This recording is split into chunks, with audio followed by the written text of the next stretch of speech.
U.S. sanctions have intensified under Washington's so-called maximum pressure campaign, targeting Iran's foreign trade, particularly petrochemical exports. The effort began during Donald Trump's first term and has accelerated since his return to office last year.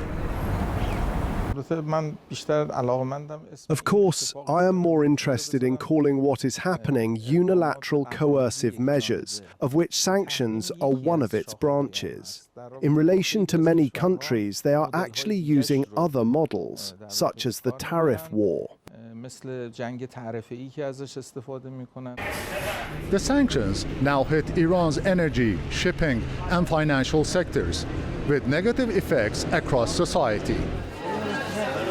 Protests to rising prices and currency decline last December ignited unrest, which led to death and wounding of thousands of people.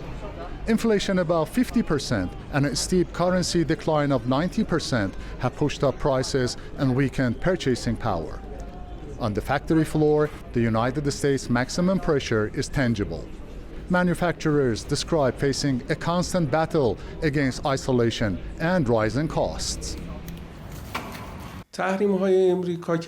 The US sanctions, which started a few years ago and have now intensified, have caused us to face many problems in the field of technology transfer and trade with foreign and international companies. These sanctions have severely affected Iran's industries, driving up production costs and leading to higher overall prices. U.S. sanctions on Iran date back to the 1979 Islamic Revolution. Nearly 5 decades later, those sanctions remain in force.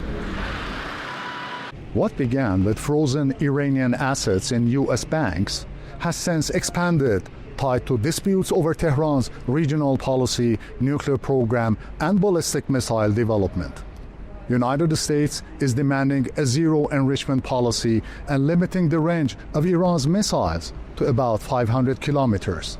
With Iran declaring U.S. conditions as it redlines, there are no promising prospects on easing of U.S. sanctions, let alone removing them in a predictable future.